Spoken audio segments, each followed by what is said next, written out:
वैशेषिक दर्शन 9वां अध्याय दूसरा आनेक प्रत्यक्ष का निरूपण किया। अब अनुमान का निरूपण करते हैं। पहला सूत्र, इसका ये कार्य है, कारण है, संयोग है, विरोध है और समवायी है। यह लिंग जन्य ज्ञान है। व्याख्या, कार्य से कारण का, कारण से कार्य का, संयोग से संयोग का, विरोध से विरोध का, समवायी से समवायी का और एकार्थ समवायी से एकार्थ समवायी का जो ज्ञान होता है वे लिंग जन्य चिन्ह से जाना गया कहलाता है। कार्य से कारण का अनुमान, जैसे नदी के बाढ़ आदि देखकर ऊपर हुई वृष्टि का अनुमान होता है। कारण से कार्य का अनुमान, जैसे मेघ की उन्नति विशेष देखकर वृष्टि का अनुमान होता है।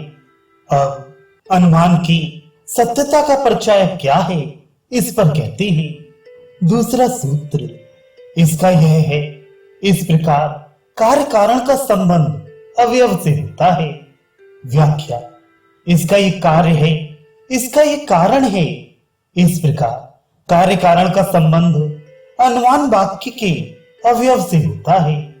जैसे धूम से अग्नि के अनुमान में वाक्य प्रयोग इस प्रकार होगा, पर्वत अग्निमान है क्योंकि धूम वाला है।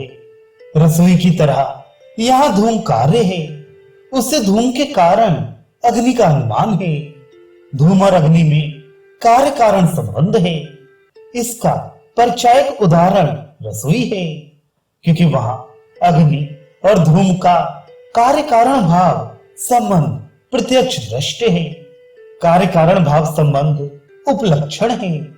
इसी प्रकार संयोग संबंध, विरोध संबंध, समवाय संबंध और एकार्थ समवाय संबंध भी उदाहरण से जाने जाते हैं। तीसरा सूत्र, इससे शब्दजन्य ज्ञान व्याख्या किया गया। व्याख्या, कणाद के मत में दो ही प्रमाण हैं, प्रत्यक्ष और अनुमान। शब्द भी अनुमान के ही अंतर्गत है, कोई अलग प्रमाण नहीं। क्योंकि जैसे लिंग को देखकर लिंगी का ज्ञान होता है, वैसे ही शब्द को सुनकर उसके सांकेतिक अर्थ का अनुमान होता है कि इस अर्थ को बोधन करने के लिए इसने ये शब्द कहे हैं। आगे ये जो कुछ कहा जा रहा है सच कह रहा है या झूठ कह रहा है।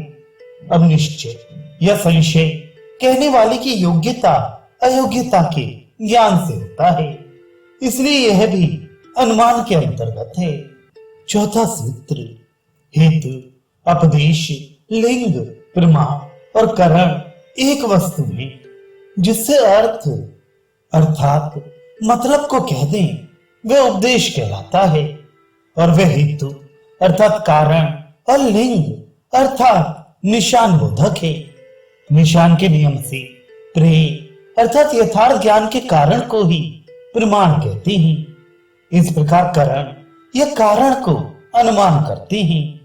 लिंग अर्थात निशान या लक्षण का बोध ही विचार लेना चाहिए। दोनों ही का कारण अर्थात कारण या हेतु से ज्ञान होता है। कुछ संबंध के कारण जो इंद्रिय और अर्थ का मेल होता है, उससे व्याप्ति अर्थात संबंध को मालूम करके किया जाता है। और कुछ यह एक के बिना दूसरा ना हो सके, इस नियम के बल से किया जाता है। पांचवा सूत्र, इसका यह है, इस बुद्धि की अपेक्षा वाला होने से। व्याख्या, जैसे लैंगिक ज्ञान में ये इसका है अर्थात धूम अग्नि का है, नदी की बाढ़ वृष्टि की है इत्यादि परस्पर नियत संबंध का ज्ञान होता है। इसी प्रकार शब्द ज्ञान में ये इस वाक्य का अर्थ है इत्यादि नियत संबंध का ही ज्ञान होता है, इसलिए शब्द अनुमान के अंतर्गत है। छठा सूत्र, आत्मा और मन के संयोग विशेष और संस्कार से स्मृति होती है। व्याख्या, जब कोई वस्तु अनुभव होती है तो उसके अनुभव का संस्कार आत्मा पर होता है। फिर जब कभी पुरुष उधर मन को लगाता है या कोई वैसी वस्तु देखता है तो उसका स्मरण होता है। यह जो मन को लगाना आदि है, यही आत्मा और मन का संयोग विशेष है। इस संयोग विशेष से और पहले के संस्कार से स्मृति होती है। अब स्वप्न का वर्णन करते हैं। 7वां सूत्र, वैसे स्वप्न होता है। व्याख्या, जिस प्रकार आत्मा और मन के विशेष प्रकार के संयोग और स्मृति होती है, उसी प्रकार स्वप्न होता है। जो इंद्रिय बाहरी संबंध को छोड़ दे और मन भी अपने संबंध को बाह्य विषयों से हटाकर अंदर चला जाए, उस समय जो इंद्रिय और मन से ज्ञान होता है वे स्वप्न है। और यह 3 प्रकार का है। प्रथम, संस्कार की विशेषता से अथवा जो काम सोते समय करो, वे कार्य आदि जिस प्रकार के विचार करता हुआ सोता है, उसका उस अवस्था में भी प्रत्यक्ष की शक्ल का ज्ञान होता है। दूसरे, जो पुराण आदि के सुनने के संस्कारों के कारण उत्पन्न होता है, जैसे कर्ण और अर्जुन का ये युद्ध हो रहा है। तीसरे, विचारों की खराबी से जो उत्पन्न होता है। यहाँ वादी के दोष से आकाश में उड़ना, पृथ्वी का भ्रमण करना, सिंह आदि के डर से भागना और गर्मी की खराबी के कारण अग्नि में कूदना, अग्नि की शिखा को पकड़ना, सोने के पहाड़, बिजली के भेद और अंगारों और सितारों का दिशाओं को चलना आदि देखता है। और कफ की खराबी से समुद्र से पार होना, दरिया में स्नान करना, पानी का बड़े जोर से बरसना। इसके अतिरिक्त पूर्व जन्म के कर्म फल से भी स्वप्न होता है, अर्थात पूर्व जन्म के अनुभव किए हुए विषय जिनका मन पर चित्र खिंच रहा है, उनसे जो ज्ञान उत्पन्न होता है, उसमें पूर्व जन्म के धर्म से शुभ अर्थात सुख देने वाला दिखता है।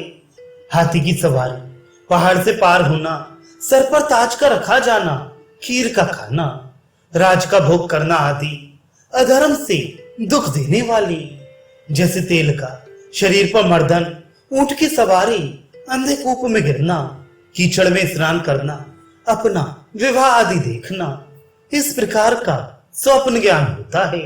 ये कारण तीनों प्रकार के स्वप्नों का मिला हुआ भी जानना। ऋषि, जो ज्ञान स्वप्न में स्वप्न के जाने हुए अर्थों का स्मृति रूप होता है, उसमें स्वप्नत्व तो है नहीं। स्वप्न के अनुभव रूप होने से उसकी उत्पत्ति किस प्रकार होती है। 8वां सूत्र, वैसे स्वप्न के मध्य में ज्ञान। व्याख्या, जिस प्रकार आत्मा और मन के विशेष प्रकार के संबंध से स्वप्न उत्पन्न होता है, उससे ही स्वप्न के अंदर दूसरा स्वप्न उत्पन्न हो जाता है। उसमें केवल इतनी विशेषता है कि स्वप्न ज्ञान तो प्रथम प्रतीत किए हुए संस्कार के कारण उत्पन्न होता है, किंतु स्वप्न में जो स्वप्न उत्पन्न होता है वह उस समय के अनुभव किए हुए ज्ञान के संस्कारों से उत्पन्न होता है। अब स्वप्न आदि का कारण बतलाते हैं। 9वां सूत्र, धर्म से भी स्वप्न होता है। व्याख्या, मतलब यह है कि धर्म और अधर्म के संस्कारों से ही स्वप्न उत्पन्न होता है।